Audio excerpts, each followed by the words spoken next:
राधे राधे गुरुजी। हाँ जी।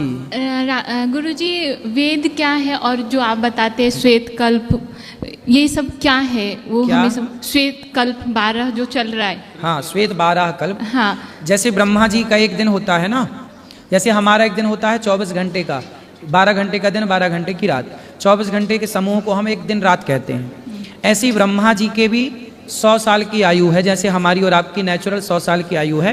गलत खान पान से आज 60-70 में आदमी मर जा रहा है। हमारी 100 साल की आयु है ईश्वर के घर से। उसी तरह ब्रह्मा जी की आयु भी 100 साल है। अब ब्रह्मा जी का एक दिन कितना बड़ा है? ब्रह्मा जी के एक दिन को एक कल्प कहते हैं। कौन सा दिन? एक दिन में 1000 बार चतुर्युग बीत जाता है। सतयुग, त्रेता, द्वापर, कलयुग। जैसे संडे मंडे ये बीतता है तो एक सप्ताह होता है। बार बार संडे आता है ना, रविवार, सोमवार, मंगलवार, जब 7 बार बीतेगा तो एक सप्ताह हो जाएगा। उसी तरह जब सतयुग, त्रेता, द्वापर, कलयुग, सतयुग, त्रेता, द्वापर, कलयुग जब 1000 बार राउंड करेगा, बीतेगा, तब ब्रह्मा जी का एक दिन होता है।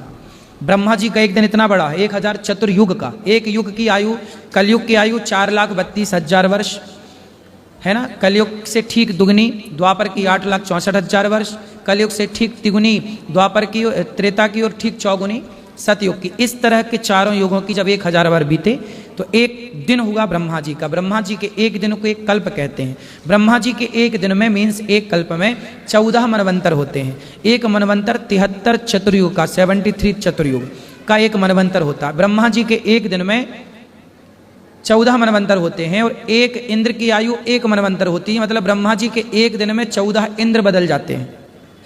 तो ये कल्प जो है इसके नाम अलग अलग हैं। हाँ, कल्प अलग अलग है नाम। जैसे अभी श्वेत 12 कल्प चल रहा है। हाँ। फिर इसके बाद में, इसके पहले ब्रह्म कल्प था, इसके बाद पद्म कल्प आएगा। अच्छा, ये कल्प है। और वेद जो है वो हमने कभी देखा नहीं। वेद हाँ। वेद देखा क्यों नहीं? देख लो, गौरी गोपाल में रखे हैं, देख लो दर्शन। सामवेद, ऋग्वेद, यजुर्वेद, अथर्ववेद, उसमें से हम लोग भी कुछ पढ़ सकते वैसे? हाँ, खूब पढ़ सकते हैं। हिंदी मिल जाती है, हिंदी दर्शन करो, पुराण पढ़ो, गीता पढ़ो, रामचरितमानस। रामचरितमानस क्या है? सर्व वेदेतिहासानाम सारम सारम समुद्रतम। भागवत जी में सब वेदों का सार है। ऐसे रामचरित निगम कल्प तर निगमागम संवदम यद, ऐसा तुलसीदास जी लिख रहे हैं कि ये जो राम कथा है, रामायण है, ये सभी का सार है। किसका सार है? ये सभी वेदों का, सभी पुराणों का, सभी उपनिषदों का। आप सब नहीं पढ़ सकते ना, तो केवल एक रामचरितमानस पढ़ लेंगे तो आपको सब कुछ पढ़ने का सार सब कुछ पढ़ने का मिल जाएगा।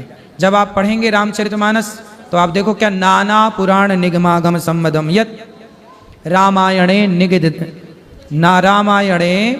निगदिदम क्वचिदन्यतोपि स्वांतः सुखाय तुलसी रघुनाथ गाथा भाषा निबंध मति मंजुल मातनोति।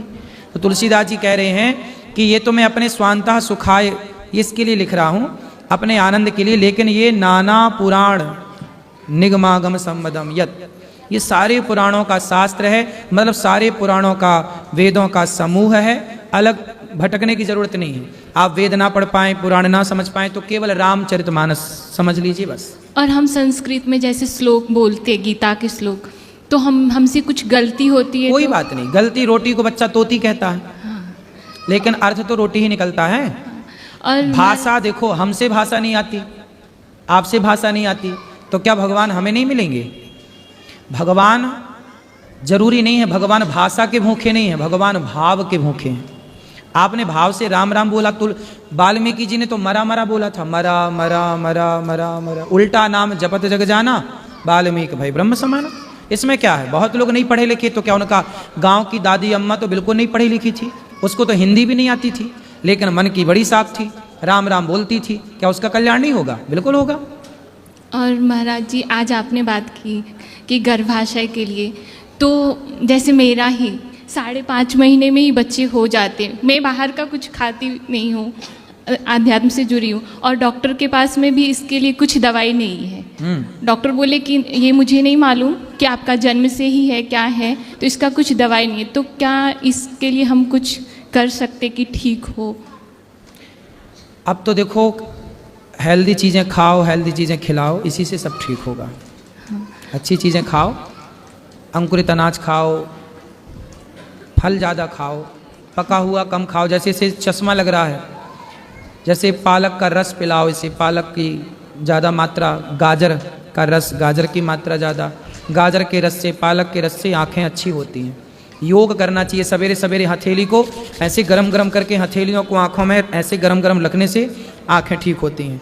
5.5 महीने में हो गई थी, तो इसको ना आँख का लेज़र किया था छोटेपन में ही, और इसका छोटा ब्रेन पूरा डैमेज है, लेकिन भगवान की कृपा से फिर भी ये चलना बोलना सब कर रही है, तो वो भगवान की। और मैं 5 महीने में हो गई थी? हाँ, 5.5 महीने में हो गई। अरे, और इससे पहले भी मुझे ऐसे ही हुए थे, तो डॉक्टर ने फिर मना। अभी देखो आज ही हमने कथा में बताया कि उल्टा खान पान से देखो गर्भाशय कितना कमजोर पड़ रहा है।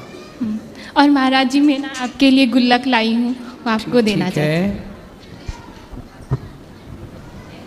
खुश रहिए।